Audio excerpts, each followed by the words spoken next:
they're lying to you about Filecoin, and I don't mean the government. This isn't some kind of conspiracy that the government is influencing Filecoin or anything like hocus pocus like that. I'm actually just talking about YouTubers. I've seen a lot of videos recently talking about Filecoin potentially hitting 120 this bull run, etc.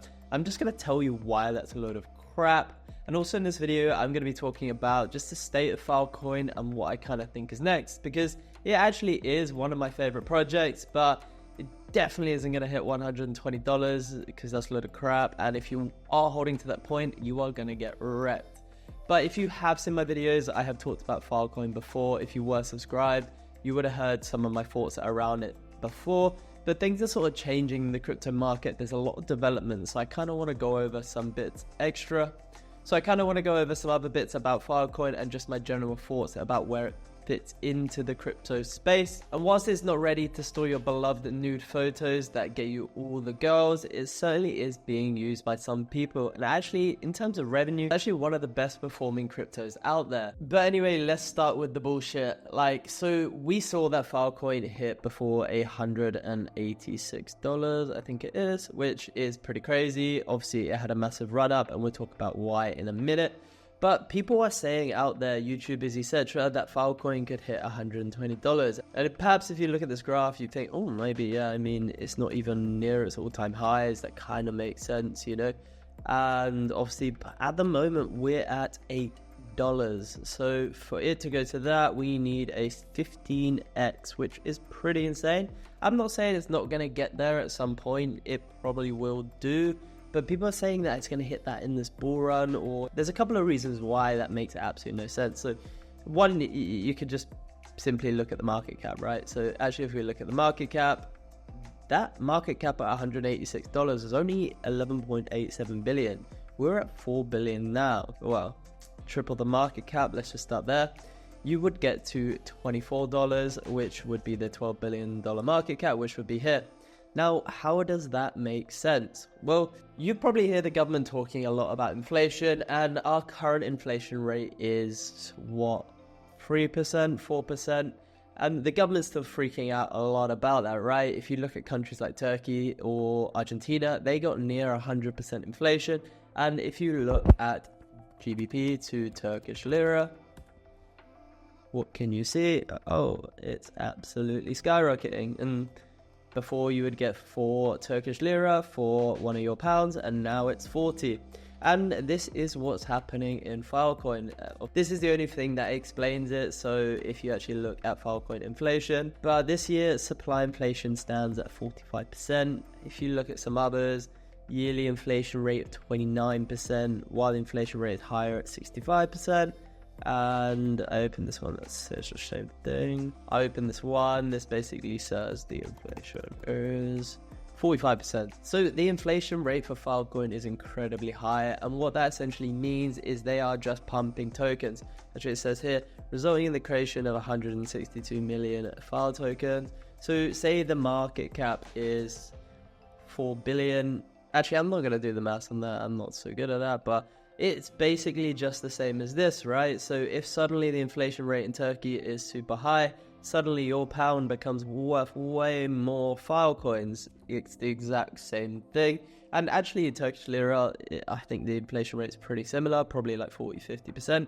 So you can kind of see what's happening here. So even if Filecoin continues at this same market cap, the continuous inflation would just mean that the price would continuously go down, even though the market cap stays high. So in times of bull run, it kind of looks good. It kind of just gives them more leeway and stuff to play with, more Filecoins to basically give as block rewards, because that's essentially where this money is going. They're using it as block rewards to give to that. This is essentially where this extra Filecoin is going. It is going into block rewards for the Fil Plus program.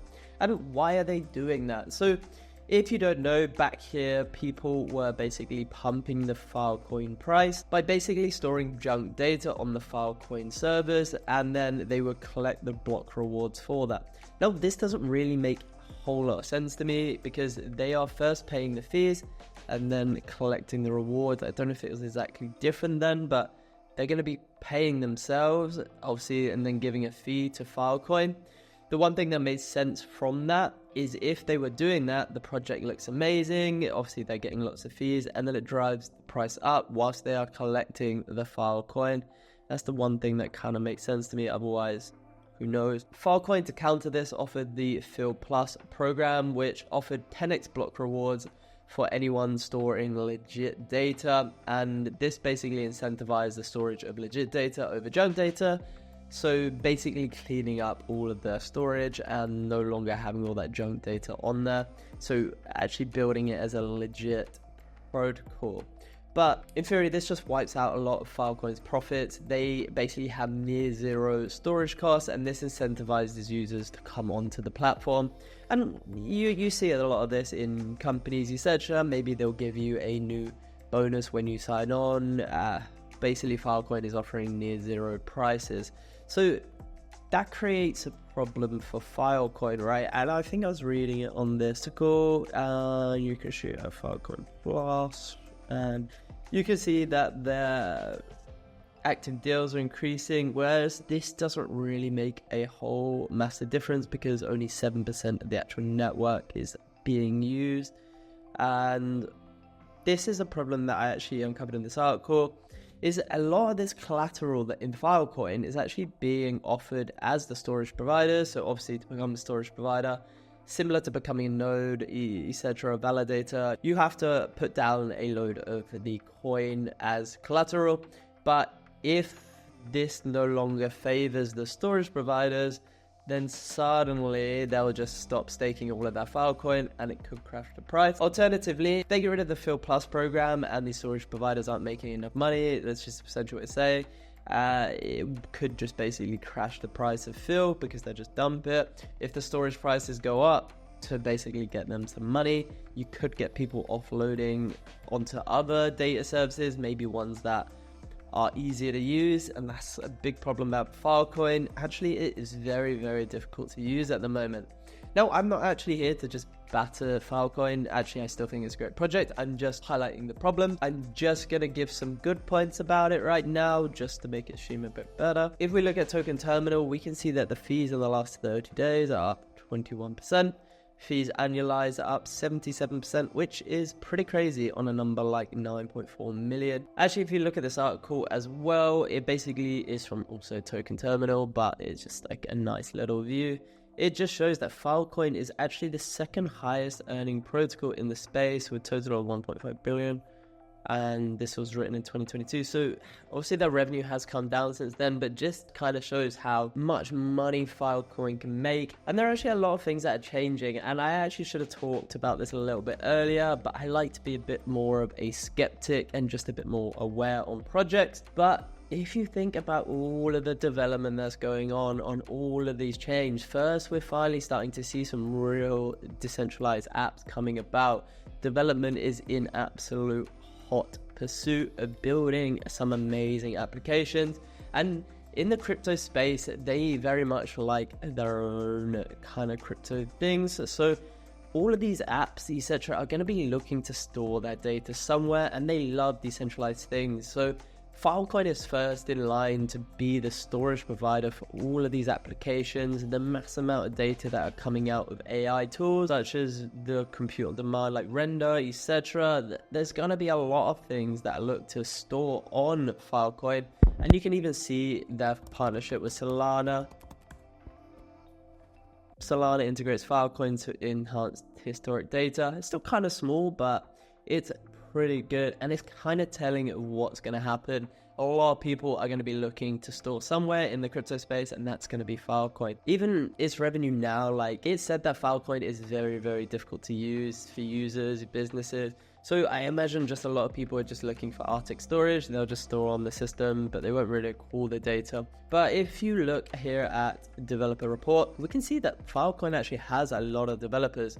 ICP was labeled as the most developed project, and if you compare this, full-time devs 161, monthly active devs Filecoin 119, 412, but Filecoin's just building one thing, storage, right? They just need to build integrations, better usability, etc. Whereas ICP is building a load of apps, just like pretty much everything you can think of. So with all of these developers purely focused on one thing, I don't see how they could get it wrong unless they really are that bad. I mean, they better get that stuff together, but all they have to do is make this more usable. If it's much more user friendly, they keep the price low, all of these people will come onto Filecoin, and perhaps this house of cards that they built with potentially everything falling apart, obviously if the storage providers leave, or all the ones who have collateral, or people just don't really want to pay the new prices. But I think they can just smash it, right? If they can get a much better system, much better usability, these people storing their data, if the price is still okay, they're not going to bother to remove it elsewhere. So I think they've got that going from them. They just have to kind of break through and increase that revenue massively. And I mean, in that light, it is kind of a risky project to invest in. Super high inflation, kind of built on a house of cards at the moment, but all in all, I don't think there's any contender against Filecoin for decentralized storage within the crypto space, as well as what they're doing. Essentially, they're still a contender in the real world. I think they have a lot of possibilities. I wouldn't say go all in, obviously no financial advice, but it's definitely one to have some exposure to. And even if you look at the trends on its growth, it's also kind of linked to the AI narrative. So as that kind of pumps, I feel like Filecoin will too. But yeah, they just need to get their ducks in a row. Just don't listen to anyone who tells you the price is going to be $120. I mean, come back to me in a few years. If it hits there, I will eat my words and make a new video. Say I'm sorry, you're the best. Sorry guys. But till then, I feel like I'm right. Anyway guys, if you liked the video, like and subscribe. I really appreciate it.